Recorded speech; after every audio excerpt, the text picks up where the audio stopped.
Well, hello, hello, and good thriving Thursday to you. I'm coming to you from my friend's house today, so I'm hoping the internet stays connected so I can bring you this dose of body mind medicine. And today I have a confession to make, and I also have um, because of some things that have come up in private sessions today, I want to have a real hard, honest look. I know it's uncomfortable, but I want to look under the hood with you today at this pain that so many of us experience that are sort of underneath the superficial self-love practice that very well-meaning people in life transformation are putting out there. And that, before we can actually love ourselves, we really need to lovingly look at the unlove or the energy that kind of makes my toes shrivel up, which is that word hate. And sometimes the work and the spaces that I hold for brave souls that are ready to go deep into their shadow, to look at the contrast, to really unravel some of these stories that have kept them captive for a long time in the cycles of self-shame and rejection that become quite traumatic over time in their lives, and that it brings up another layer of my own vulnerability. And it's not always comfortable. Sometimes I kind of really question why I continue to do this work. I'm really stubborn about it, but I know that if we're going to change the world that we're living in to a sustainable planet, and one where like John Lennon's song says, imagine, if we could come from a place of love, we first have to look at a place of unlove and where hate actually comes from. And I say this because many entrepreneurs or people ready to leave corporate and are about to start out on their own, they come to me because they're doing everything right, and yet they're stuck. They cannot really reach the level of success that they want in their businesses, and they have a lot of symptoms like anxiety and isolation and depression and procrastination and perfectionism and all those isms that are just coping mechanisms, and they're scared to use their voice or take up space, or being 99.9% ready to start, but they're still holding back. So if you relate to any of that, or you're understanding things on an intellectual, on a rational sort of brain level, but you're not doing it, you're not playing full out, you're still playing a small game, just know that none of this is your fault, and all of these are signs of potential emotional trauma that's blocking you.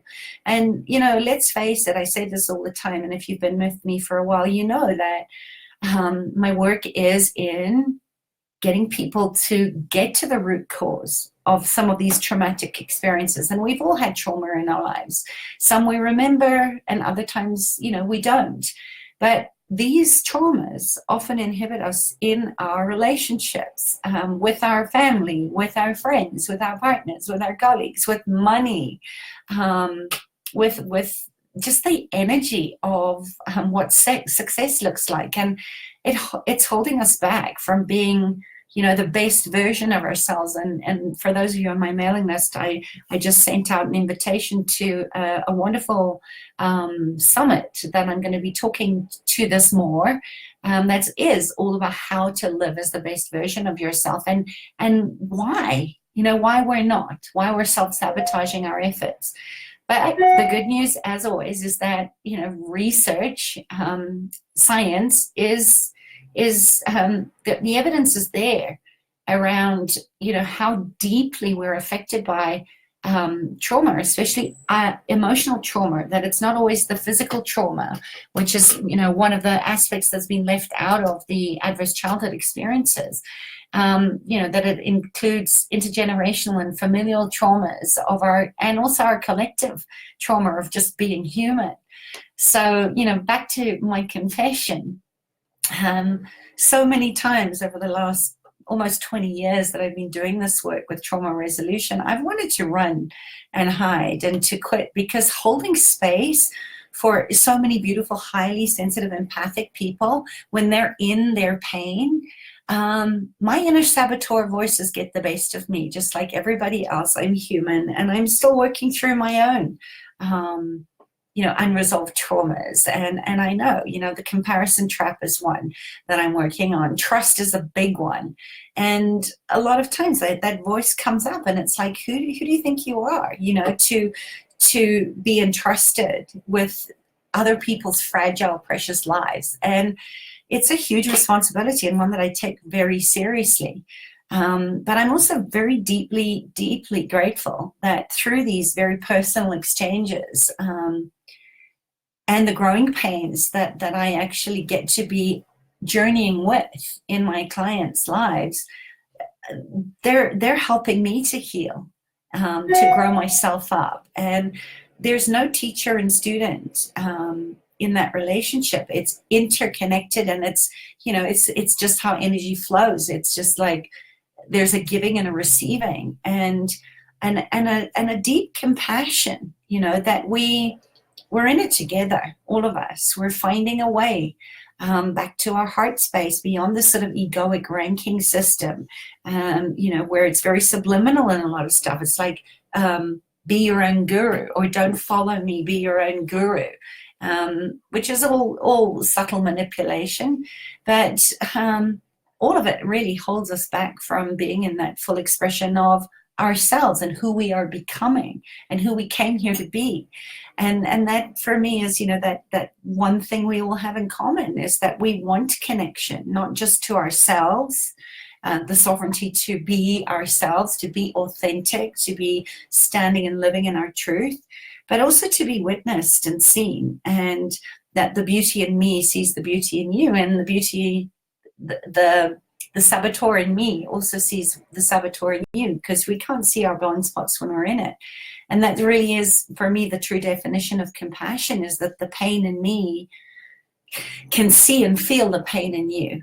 And in that place, there's nothing to do. There's nothing to prove. It's just this expansive space of infinite possibilities for not only our personal growth, but the collective as well. And I noticed this in a private session today, again, how I got really triggered when a beautiful, brave woman told me how much she hates herself. And I could feel myself collapse. I could feel the contraction in my own body, and how much pain I was feeling in her pain that was behind the words of that sort of self-loathing and self-rejection and self-abandoning.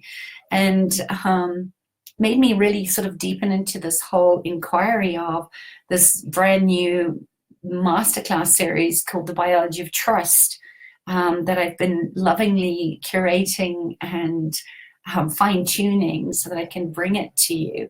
And it made me really look and question at, what I was creating when I was speaking about what I've coined as the self-love deficit disorder, so SLGD. And how grateful I was that this amazing woman gifted me the opportunity, in her sharing this with me, that we could dig a little bit deeper today underneath the identity, the I am unlovable, the I am not what I am, that we place on the meaning making of words, that is the opposite of love, or the contrast of that unlove, the unside of love. And if we, really go a step deeper, it's the hatred, right? That we have, where we say, I hate that I keep doing this, or I hate that this keeps happening to me. And hate is a word that makes me really cringe on the inside, because I recognize in my past where I've acted out in my childhood and told my mother, I hate you.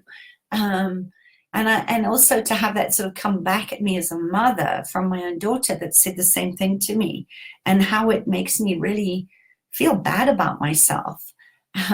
So, just for this moment that you spend with me, could we just put any conclusions or judgments or meaning making that we have about what it means to love ourselves or what it means to hate ourselves aside, and just look at when you are perhaps being triggered by me even talking about hate right now, that we're in that emotional place of feeling like something about you is unlovable. You know, people often say, oh, you have to love yourself first before you can be loved, as if there's a place where you have to be worthy of love. And, you know, love is our birthright. We're born out of love. We are love embodied. And I know for myself, trying to do all those mirror exercises, you know, it's just like looking in the mirror and saying, oh, I love you just as you are. Why I used to cringe inside, because I wasn't feeling love for myself. I was actually feeling hate. And when someone says, oh, you must just love yourself first, I think that in itself can be very abusive, because it makes it 10 times more painful to hear that, because what we actually hear through our perceptions, through our filters, through our wounded child archetype, and I spoke about those sort of 6 roles that we play as children, what we actually hear is, I have to love myself because no one else will, because there's nothing good about myself that is worthy of love, and there's nothing that you could possibly see in me that you would want to love. And that really sucks, if I'm being honest with myself. And I'd love to know if you relate to this. Just type it in the comments, because we don't want to sit alone, you know, and try and rock ourselves to sleep or repeat mantras that we don't believe, we don't even trust. You know, I love myself, because deep down, you're not loving yourself in that moment. You're hating yourself. You're rejecting yourself. And remember that, you know, we feel unlovable because somewhere in our lives, through a relationship, normally our primary caregivers, normally pre-7-year-old, that it hurt so much. It was so painful to be neglected, to not be loved and adored, or to have love withheld from us unless we were doing something. And this applies a lot to men. I think men learn from their mothers that love is a verb, that they have to do things in order to be lovable. And I just want you to know that, you know, deserving has nothing to do with love at all. So here's the truth that I want to talk to today is, no baby, none of us come out of the womb and into the world hating ourselves. And I want you to just really sit with that for a minute. You know, none of us come into this world hating ourselves. And just feel where you feel that in the body. And if you're brave enough, type that in the comments. It's a big one. And, you know, what we need to look at here is that we only end up turning on ourselves, hating ourselves, when the reflection that we saw, so what we saw in the mirror neurons, what we saw in someone's facial expression that was disdain or disgust or rejection in the micro facial movements, is that if you experience self-hate today, some aspect of you rejected because you were rejected, or you felt like you were not worthy of love, or the stronger part of that you were hated by the very people that were supposed to love you. And because you were never allowed to expose the truth of your life without it being invalidated, not valued, like many of us, you know, this one is rings true for me. We learned to internalize it. And now as adults, we're treating ourselves the way that we were treated. This is why hurt people hurt people. It's a cry for love. And we make that personal. We say, there must be something inherently wrong with me. I must be really bad, and so I need to be punished. And hatred, like jealousy, rage, blame, regret, they're all what I call destructor implants. They're designed to distract us from feeling the pain of what's the core emotion, what's under the surface. So you could think of it like a thin sheet of ice, and the top is frozen, but the water is still water underneath. So it's a protective pattern, right? Like I always say, there's not limiting beliefs. They're just defensive or protective beliefs. And they're beliefs or patterns that we create in childhood at that initial moment. So the point of creation where we create the belief that we are rejected, we're unlovable, and that we're not safe. And that's what keeps us from drowning under the icy water, right? That's the subconscious mind. If you look at the iceberg analogy, you know, what we're expressing is this tip of the iceberg, but what's underneath is all of this unprocessed, unresolved childhood trauma that's actually running our lives. And it keeps us from feeling the pain of the root cause of what we really believe is true about us. So, for example, anger, when it's turned inward, is often a distractor for fear. So we project anger outward. And if we can't feel safe in getting angry, we turn it inward and it becomes this internalized rage, same as desperation. As a shadow, right? Or this Destructor implant, that underneath that is hopelessness, where we feel so trapped that we become our own internal jailer. Numbness is often a complete freeze state on our nervous system, which protects us from this incredible shock and trauma that may have happened in our life, and we didn't have the space or the safety or the cognitive ability to make sense of it. Same as overwhelm and feeling bewildered. It's like one of those beyond belief moments where our nervous system is just so flooded that we shut down, right? We become numb as a way to protect our nervous system. And it's that beyond belief of where those inner saboteur voices say to us, how could you be so stupid? How could you let this happen to you? So when we finally are able and to be completely present with these painful, uncomfortable emotions, the core emotions, right? The ones that are underneath the Destructor implant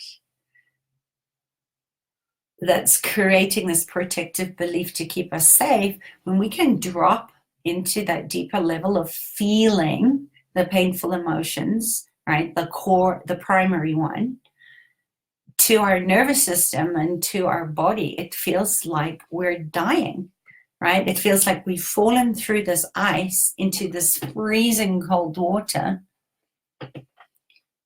And it is an emotional death, because then it becomes the death of the story. Then we can go into the inquiry and get really curious about what we're covering up, where hatred is actually covering up this deep, deep hurt or betrayal. And based on your attachment style, right, how you created coping mechanisms, right, through the wounding, what you're really saying when you say, I hate you, is that you hurt me. I am feeling deeply wounded by what you just said or what you just did. And, if we feel self-hate or an inability to love ourselves, what we're actually feeling is the pain that I've been rejected, abandoned, betrayed, that I am not receiving the love that I need from a primary caregiver who was supposed to love me. So take a breath, because, I have to catch myself often when I know, I know better, and yet this primary drive to protect my daughter from being hurt in the world, where maybe her overweight is going to get her into painful situations where she's going to be bullied or ostracized or abandoned, that I end up doing it myself. And I feel deeply ashamed to even admit that. you know, the turning away, when I see something that she's doing, that I'm adding to her unconscious belief that some part of me doesn't love her because of her weight, or because of how she looks, or because of how she gets so angry. And that's where we really, you know, if you can relate to that, we need to really drop down and just remember that just like our parents did the best for us in wanting to protect us, we're doing the same for our children, and yet we need to grow some of these parts up that are still wounded ourselves. So, you know, if you can stop yourself in the moment, and I've learned, my daughter and I've put some sort of anchors in place where I get to say I'm sorry when I do that, and remind her that this is my stuff, that I love her anyway, even though it might not seem like that. So when we can start to see underneath that energy of hate as an action, then we can see the child in us, or our physical children, or other people who are saying, you've deeply hurt me, you've hurt my heart, and this is painful, and I don't know what to do with that. So, you know, I often see my daughter getting angry, and I don't like it, because it's not about her being angry. I'm happy that she can express anger in a healthy way. But what I need to often recognize by pushing pause on the moment and just saying, could you just hold that for a second, is that I can then recognize that the part of me that is being affected by her anger outward is there is a feeling of complete collapse in me. There's a helplessness and a powerlessness of me, that somehow I'm a bad mother, that I've let her down. And then I can look at the parts of myself that I've abandoned and rejected and not being loving toward, because I should know better, right? Those inner mean girl voices. So, you know, when we don't tend and befriend that, it's kind of like an open wound that's just left to fester, and it develops inside, right? It develops inside of us if we can do nothing to change it. Or when we sort of think, well, there's nothing I can do to change how that person is rejecting or neglecting or abandoning me, then how do I love that into being? Knowing that that part of me that aligns with that is actually keeping me safe. Then I'm no longer powerless. And then I can see that the result of that is an experience of rage. And it's turned inward. So if I can't act out as a child, if I wasn't able to, you know, have a temper tantrum and scream and yell and you know, let my nervous system come back down and realize this thing is not going to kill me, it just becomes very toxic, right? We oftentimes, as I said, like if you weren't able to act that out because it wasn't safe for you to do it, if we were like afraid of the consequences of that, and you know, that was normally painful, it was a spanking, or we got sent to our room to think about it. You know, we had to sit in the naughty chair, and all that did was just exacerbate more humiliation and pain. In the worst part of that, the self-harm, where we turn inward on ourselves, ends up being addiction or isolation, or you know, to some of the very extreme things like anorexia or cutting, because it's a sense of feeling like we have control over that we get to control how much pain we can tolerate by inflicting pain on ourselves. And it's interesting because self-harm, in my work with healing trauma in animals, it's not a behavior that's exclusive to people, right? We see this in animals or birds in captivity, where they're self-harming, right? They become obsessive compulsive in their behaviors of licking or chewing themselves raw or plucking their feathers out, because they are in this place of learned helplessness. There's like no way out, right? They can't get out of the cage. So for us, just like those caged animals, we become our own internal jailers. And because those emotions of despair, of helplessness, haven't been given a safe place to express themselves, it gets turned inward into self-hatred and self-abandonment. And so we continue to inflict harm on ourselves because there's no outlet for the pain. There's no release of those emotions. So we literally turn on ourselves. We abandon ourselves. So what's interesting is that even though our adult brain might be grasping this now, right? You're listening to this information and it makes sense. We know the damage that we're doing to ourselves. But the aspect of ourselves at the age that we were when we adopted that initial belief, right? So the root cause of self-abandoning, of where we turned on ourselves and we hated ourselves to protect us from receiving or feeling pain from others, right? When we're in relationship with others, is we decided that we were going to hurt ourselves before anybody else could hurt ourselves. We're going to abandon ourselves before we get abandoned by others. And this is where the fragmented parts and pieces of ourselves, where I don't believe in an inner child, but I believe that there's parts and pieces of us at the age that we were as children, and further down the line, where we compound this fragmentation, where we split away from our authentic self.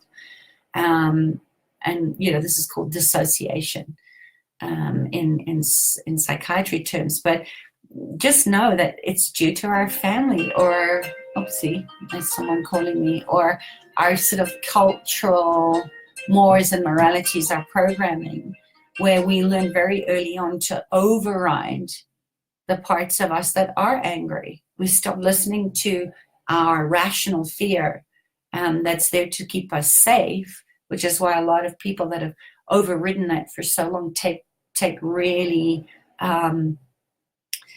risky risks that put themselves in jeopardy, right? And that can be gambling away the family savings, or not listening to our gut knowing. It's kind of like Pavlov's dog, We know there might be a negative consequence for acting out, which biologically, as I said, is a healthy way of resetting our nervous systems when we have that somatic release, where we complete the hyperarousal and we come down and we're able to process and make sense of what just happened.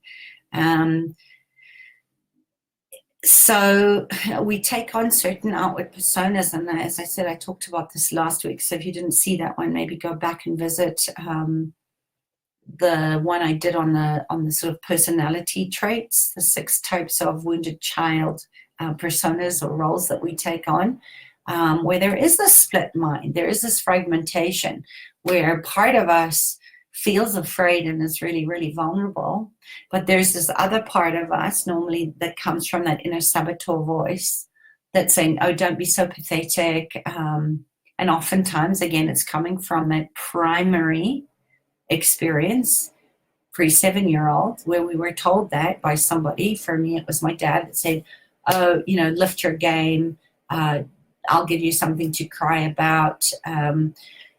So I had to suppress my sensitivity, and I did that for a long time until my body eventually said no. So you push down your intuition, your gut knowing around being afraid. You suppress being exposed as weak or vulnerable, and so maybe we act tough. Maybe we dress like tomboys, and we become really intimidating in our body language, and we sort of send that nonverbal message out: don't mess with me.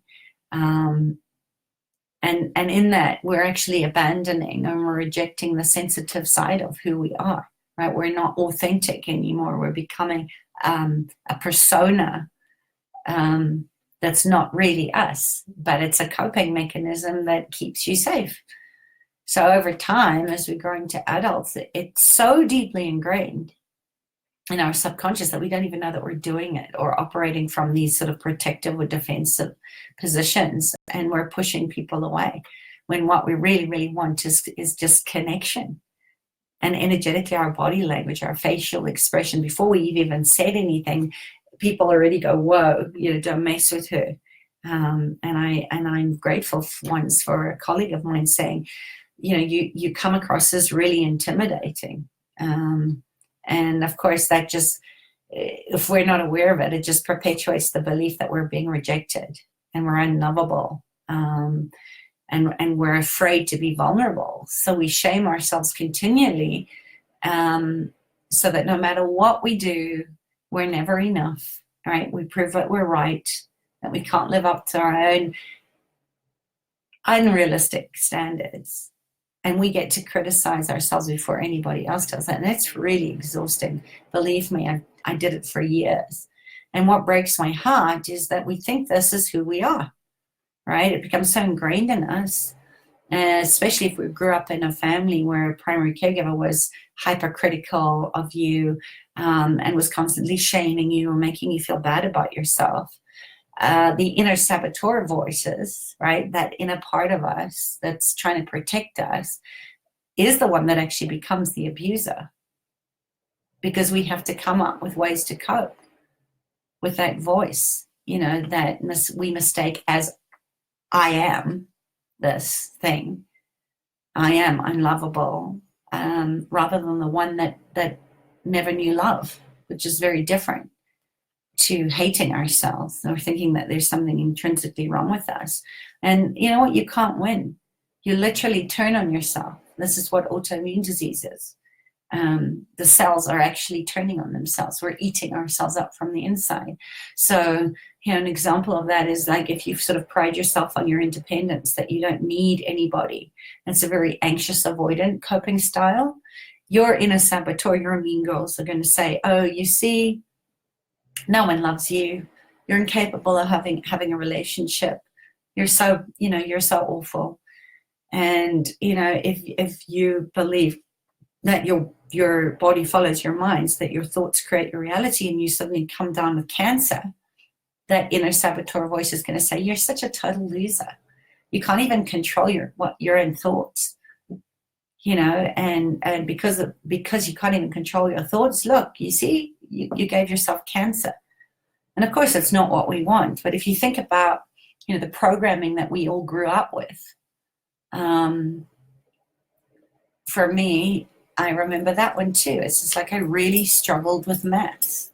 So my parents and my teachers did the best that they could, trying to fix the problem by giving me extra lessons.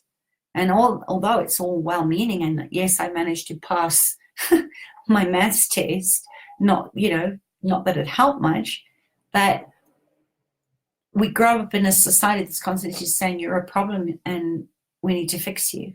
Not that there is a problem and here's a solution, but we end up thinking that we need fixing.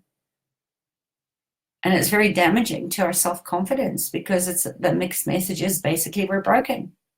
We're beyond repair.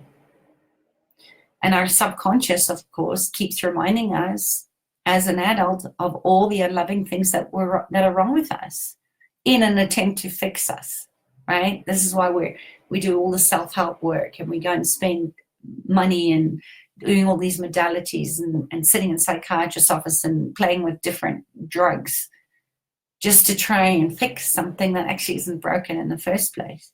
It's just a cry for love. So I hope this is making sense, because if you kind of feel like you need fixing, if you have the belief that you're powerless to fix yourself, look at this. I've got all the proof. It doesn't matter what I try, I can't fix myself. Then we end up withdrawing, right? This is the epidemic of loneliness, what I call the separation sickness. So we withdraw from people, and there's a lot of shame there. And our inner saboteur then takes everything that we've learned, right? Which is why it's so difficult to be vulnerable with other people, because a lot of times that place of vulnerability is just like we do to ourselves. Okay, I'm going to use all this evidence as a weapon of mass destruction against myself. So that aspect of you is like you end up being the parent who you felt never loved you, whose love was abusive. you become the inner parent who's so desperate for you to avoid failure and hurt and shame, and wants you to succeed and wants you to make enough money and find the perfect partner and the white picket fence and the 2.5 kids and the noose around your neck with the bonds. And, you want to be seen as a contributing member of society. And all of that ends up suffocating us. It's just so much pressure. And I kind of feel bad that I can see that playing out with my daughter and her father. And I feel powerless to change it, because he's driving his needs, his unrequited dreams, his desire, his inner child saying, look, I'm a good person. Can't you see I'm a good person? So a lot of buying of love. And I do my own version of that, so I'm not making anybody wrong here. I'm just like, it's tough and it's not comfortable. But when you can start to see that it's not, your inner saboteur voice, that those protective or defensive patterns that you've set out, that part of you, that aspect, that fragmented part of you that's trying to protect you from feeling that much pain or hurt again, it's not actually against you. It's actually your inverted, very, very perverted cheerleader. So once you can begin to see it for what it is, then you can turn it into a superpower, right? And then you get to be in the power of choice to reintegrate, to call back those parts and pieces of yourself that you rejected, that you locked up and personified as unlovable or shameful or embarrassing, or whatever your distractor implants or your labels are.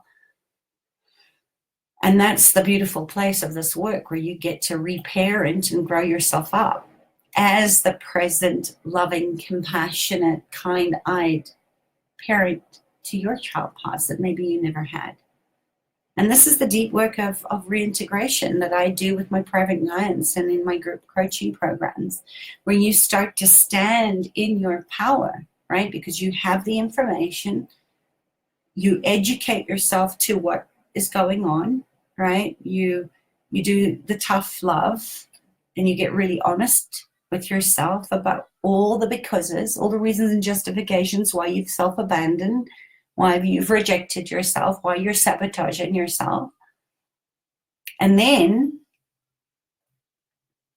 you become the wise evaluator, the witness, the sage, right? The highest, greatest aspect of you that you came in here to be for your vulnerable child parts.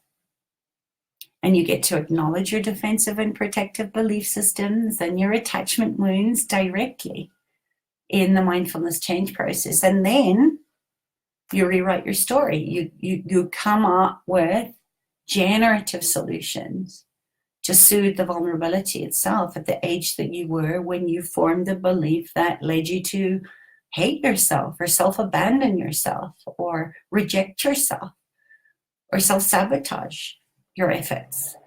And when you're doing this, it ensures that you no longer perpetuate that cycle of abuse that causes shame and self-harm to continue along your familial lines, right? Your children don't have to do that work for you.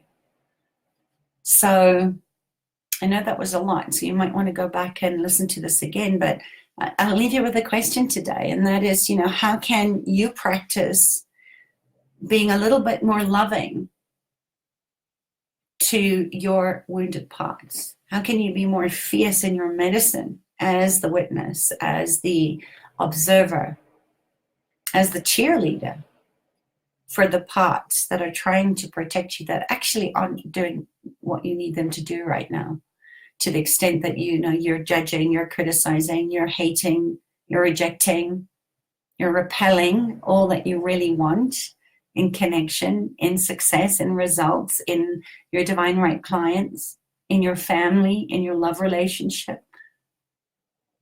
Where are you not feeling worthy of love, of abundance, of support, of joy, of pleasure, of freedom, of fulfillment, of expression, of being deeply happy, because you know who you are.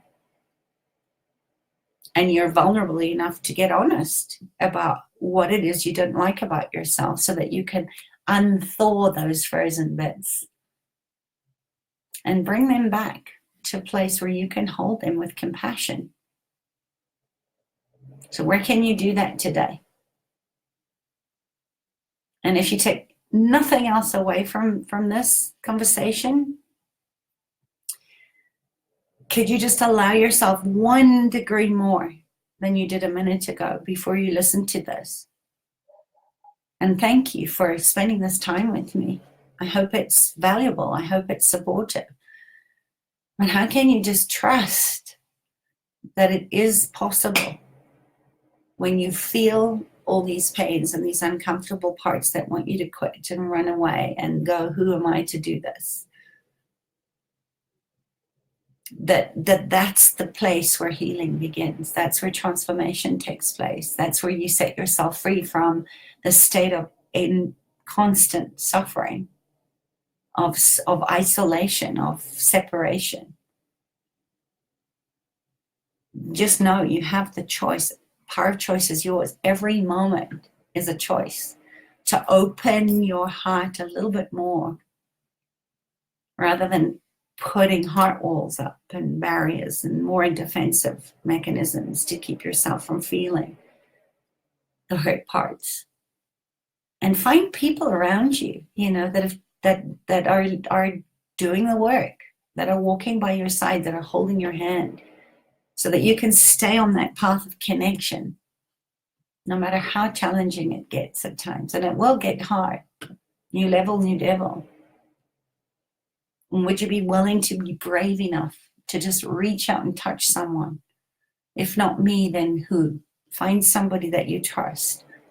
Let yourself be touched by love. Be brave enough to stay open to love. Thank you for the thumbs. Thank you for the hearts. And thank you for you. If no one told you today, I see you, I honor you, and I love you. I will hold that space for you until you are ready to slowly bring back the parts and pieces of you that you don't love. You love like you love like you love. You are loved. There's nothing to do here. There's nothing to prove. There's nothing to hide. There is no deserving of love. You look at the Latin meaning of deserve. It's how can I show up in service? Show up in service for your hurt parts. Because when you do that, you shine like this beacon of light for others to acknowledge the love in them. And I'll meet you there. So have a beautiful rest of your night or day, wherever you are. And I'll see you again soon. Bye.